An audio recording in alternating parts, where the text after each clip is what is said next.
बिस्मिल्लाहिर्रहमानिर्रहीम। अस्सलाम वालेकुम प्यारे व्यूअर्स, मीरो के कहानी के एपिसोड नंबर 27 है, आप लोग की खिदमत में हाज़िर हैं। जिधर हम लोगों ने कल छोड़ा था उधर ही शुरू करते हैं।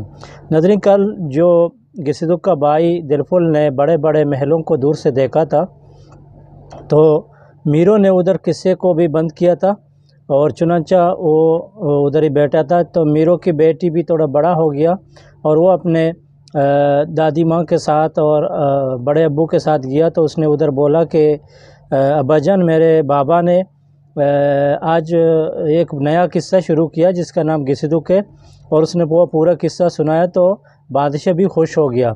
तो बादशाह ने बोला कि कल तुम अपने बाबा को बोलो कि वो किस्से को मुकम्मल कर दें।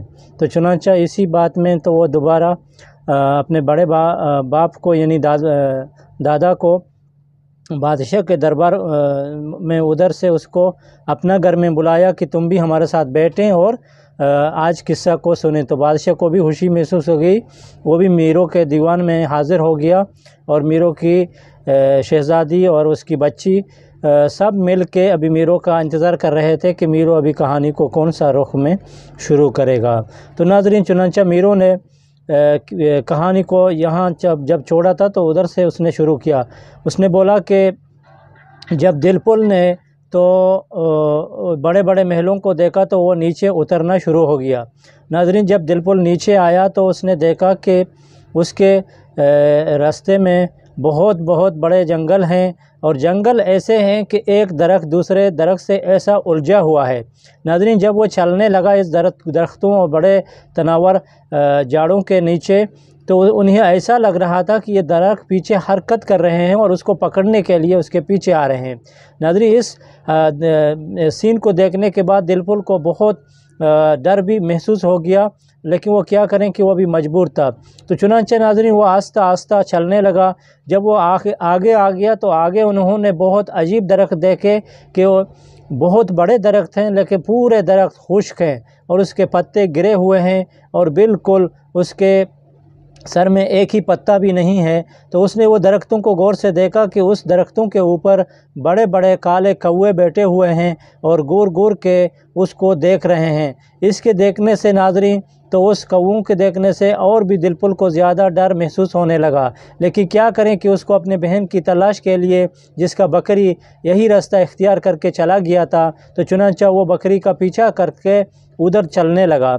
नाज़रीन, तो आगे गया तो दिलफुल ने देखा कि वहाँ बहुत बड़े गफ़ के ट्री हैं और ऐसे हैं कि वो बिल्कुल दुल्हन की तरह सजे हुए हैं और उसके टहनी ऐसे हैं कि हवा के साथ जैसा खंगन और बाले के नमूने यानी वो झूंक रहे हैं, मतलब कंगन और बाले की तरह वो झूंक रहे हैं और मटल के हवा के साथ वो झूला झूल रहे हैं। तो ऐसे देख रहे हैं कि वो बड़े बड़े झाड़ों के नीचे गया तो देखा कि हर झाड़ के ऊपर 3-4 मतलब ये बड़े बड़े जो गफ़ के ट्री होते हैं, जिसको मकामी ज़बान में हम लोग कहूर बोलते हैं, इस कहूरों के नीचे उन्होंने देखा कि हर एक कहूर यानी हर एक गफ़ के ट्री में 4-4 ऊँट बांधे हुए हैं। ऊँट ऐसे बांधे हुए हैं जैसे कोई ऊँट को उसके साथ ऐसा बंद किया है कि ना उसको खोल सकते हैं।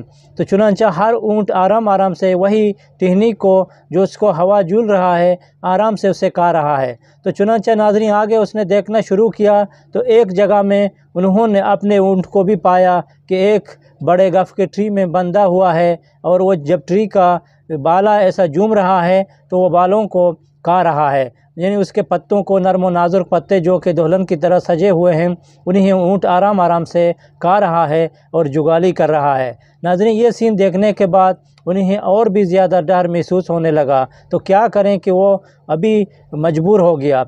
नाज़रीन, जब वो आगे गया तो आगे उन्होंने देखा कि बहुत बोने कद के, मतलब छोटे छोटे कद के ट्री हैं, यानी दरख्त हैं और समरादार हैं और वो पूरा सुर्ख कलर के हैं। उसके पत्ते भी सुर्ख, उसके समरे भी सुर्ख, नाज़रीन, इस बोने कद के यानी छोटे कद के दरख्तों को देख के समरादार उसको अजीब लगा और इस दरख्तों के नीचे जब गया तो उन्हें अपने बकरी का निशान भी मिलना अभी मुश्किल हो गया, क्योंकि उधर से उसको मालूम नहीं हो गया कि उसका बकरी कौन सा साइड इख्तियार करके चला गया। तो चुनांचे नाज़रीन, जब दिलफुल ने क्या किया तो उन्हें ऊपर से जब पहाड़ के ऊपर था तो उसी टाइम उसको यह आइडिया हो गया था कि इस जंगल के एक साइड में बहुत 3-4 महल ऐसा बने हुए हैं और हर एक महल है वो जंजीर की तरफ एक दूसरे महल से साथ जकड़ा हुआ है, जैसा बांधा हुआ है या पेवस्त हुआ है। तो नाज़रीन, वो महलों की तरफ उन्होंने गौर किया कि शायद हमारा बकरी तो वही महलों की तरफ शायद चला जाएगा। नाज़रीन, दिलफुल ने अपने दिल में ऐसा हिम्मत डाल दिया और बड़ी मुश्किल और मजबूरी से और ख़ौफ और डर की वजह से उसका पूरा जिस्म अभी कांपने लगा था। तो उसने अपने जिस्म को थोड़ा और भी तवन्नाई दिया और चुनांचा वो इस जंगल को छोड़ के वही महलों की तरफ अभी गामज़न हो गया और धीरे धीरे चलने लगा और ऐसा ज़ोर से चलने लगा कि शायद उसका बकरी दूर चला जाए और उसके नज़रों से उजल हो जाए। तो उन्होंने एक बड़ा गेट देखा और गेट के साथ जब वो पहुंच गया तो उसने देखा कि उसका बकरी भी अंदर ज़ाहिर है। तो चुनांचा वो जल्दी वो गेट के अंदर दाखिल हो गया तो उसने देखा कि उसका बहन गिसिदुक अपनी बकरी के साथ उसको प्यार कर रहा है और उसको कुछ घास वगैरह दे रहा है। तो जब नाज़रीन गिसिदुक के नज़दीक में उसका भाई पहुंच गया तो भाई ने उसको आवाज़ दिया और सलाम दुआ करने के लिए, तो लेकिन गिसिदुक का आवाज़ नहीं निकला। तो चुनांचा बाद में उसने क्या किया कि हिम्मत किया और दोनों का गपशप हो गया। तो चुनांचा उसने समझाया कि अभी तुम इधर क्यों बैठा हुआ है। तो नाज़रीन, पूरा किस्सा गिसिदुक ने बताया कि मैं एक बलाह में कैद में हूँ, लिहाजा उसने मेरे को जादू किया है और अपने जादू में मेरे को कैद में रखा हुआ है, मैं इधर से हिल नहीं सकता हूँ। चुनांचा उस दोनों के साथ गपशप करने के बाद तो उसको खाना वगैरह भी खिलाने के बाद उसने बोला कि अभी तुम क्या करो, तुम इधर से चला जाओ और मैं इस बलाह के साथ पूरा तिलस्म का राज मालूम करके 1 दिन या 2 दिन बाद तुम वापस आ जाओ और एक घोड़ा भी लेके आना। मैं ये सब जो जानवर उसने बंद किए रखे हुए हैं, मैं सब जानवरों को आज़ाद करने के बाद वही घोड़े में चढ़ के फिर तुम्हारे साथ घर में आऊँगा। तुम इंशाल्लाह फ़िक्र नहीं करना और मेरे माँ बाप को भी ऐसा बोल देना कि मैं सही सलामत हूँ। तो नाज़रीन, इस बातों के करने के बाद दिलफुल के साथ एक छोटा अपना क्या नाम है, एक नाइफ़ था जो कि उसको क्या नाम है, छुरी बोलते हैं कि जो उसके काम काज का छुरी था। तो उसने अपने छुरी को खबर से निकाला और हाथ में ऐसा किया कि बलह कौन है, वो अभी आएगा तो मैं उसको मार दूंगा। तो उसने बोला कि भाई दिलफुल, तुम ऐसा नहीं करो, ये बहुत बड़ा बला है, ये तुम्हारा छुरी से तुम उसको नहीं मार सकते हो, तुम अपना छुरी को नीचे रखो। तो चुनांचा नाज़रीन, दिलफुल ने अपने बहन का बात सुन लिया और उसने अपने छुरी को नीचे किया और फिर कवर में डाल दिया। तो इसके बाद उन्होंने खाना हलास करने के बाद दिलफुल को बोला कि अभी तुम जल्दी से चला जाओ, क्योंकि उसके अभी आने का टाइम नज़दीक है, अगर वो आ जाएगा तो तुमको भी इधर कैद में डालेगा। तो चुनांचे नाज़रीन, दिलफुल ने जल्दी से उधर से बकरी को देख के उधर से गया। तो फिर उसने वही गपशप के अंदर अपने भाई के साथ बोला कि दिलफुल जान, तुमको कैसे मालूम था कि मैं इधर ही हूँ, तुम आया? तो उसने बोला कि ये बकरी ने जो आपके साथ उसका प्यार था, वही बकरी ने हमको इधर तक पहुँचाया और इस बकरी के बदौलत हमको ये खुशखबरी भी मिला कि तुमने गले में अपने हार को उसको बंद करके घर में छोड़ा था और हम लोग को हार जब मिल गया तो हम लोग को मालूम हो गया कि अभी तुम ज़िंदा है और सही सलामत है। तो चुनांचा मेरे माँ बाप को भी ऐसा बोल देना। तो चुनांचा नाज़रीन, जब दिलफुल इधर से चला गया तो बहन ने उसको दर्द भरी निगाहों से देखने लगा और उसका जितना दूर गया तो उतना उसका दिल का सैलाब और आंसू इतना ज़्यादा हो गया और पूरे ज़मीन में उसके आंसू टपकते रहे और आखिरकार उसके नज़रों से दिलफुल तो उजल हो गया। वो बड़ी मुश्किल से अपने चारपाई के ऊपर गया और उधर अपने दिल को दिलासा देने लगा और दिलफुल ने उधर से बकरी को लेके उधर से चला गया। घर में पहुंचा तो दिलफुल भी थोड़ा पीछे था। तो चुनांचा दिलफुल उधर भी पहुंचने के बाद तो उसके माँ ने बकरी को अपने जंगला में डाल के बंद किया था और उसको देख रहा था कि शायद उसने उसकी बच्ची का हाल को लाया है। तो नाज़रीन, जब दिलफुल उधर से पहुंच गया تو اس نے اپنے ماں کو پورا ماجرا سنایا کہ ہم نے اپنا بہن کو دیکھ لیا، وہ صحیح سلامت ہے۔ تو ناظرین اس نے پوچھا کہ تم اس کو کیوں نہیں لایا اگر سلامت ہے؟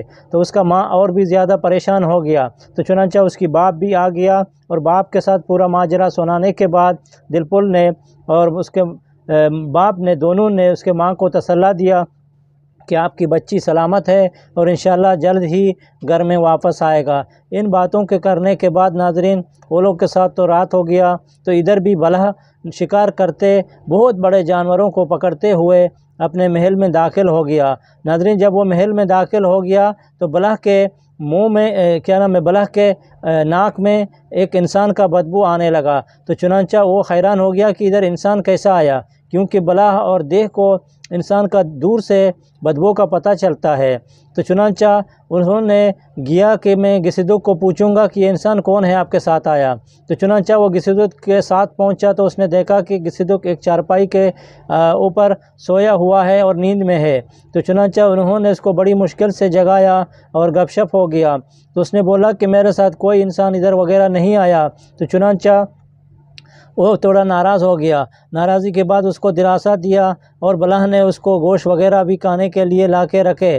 تو چنانچہ اس نے بولا کہ شاید یہ میرا خوشبو ہے، شاید تم کو زیادہ لگ رہا ہے۔ تو اس نے اس کے بات پر ناظرین بھروسہ کیا، کیونکہ دوستی میں سب چیز کو کرنا چاہیے۔ اس کے بعد ناظرین کیا ہو گیا کہ جب اس اپنے ماں کے ساتھ گیا تو اس کا ماں بہت ناراض دیکھا، اور اس کے ناراضی کی وجہ سے اس کے پورے آنکھ لال اور سرخ نمونے تھے۔ تو اس نے بولا کہ تم کیا کر رہے ہو؟ ادھر ایک انسان رکھا ہوا ہے، اس انسان کی بدبو نے پورا میرے حالت کو خراب کیا ہوا ہے۔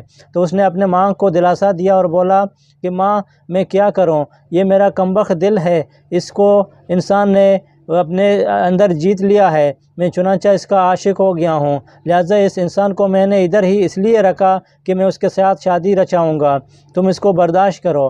ماں نے بولا کہ یہ میرے ساتھ برداشت نہیں ہوئے گا، اس کا بدبو میرے کو زیادہ تنگ کر رہا ہے۔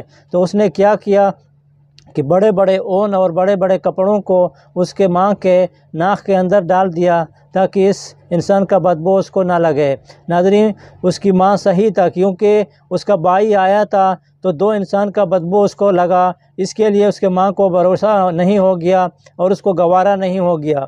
تو چنانچہ اس نے اپنے ماں کو بڑی مشکل سے دلاسا دینے لگا، لیکن ماں اس کا یہ بات کو راضی نہیں ہو گیا، اور وہ ایک پاؤں میں کھڑا ہو گیا اور زار و قطار رونے لگا کہ تم کیا میرا بچہ ہے، میرا بات نہیں سن رہا ہے۔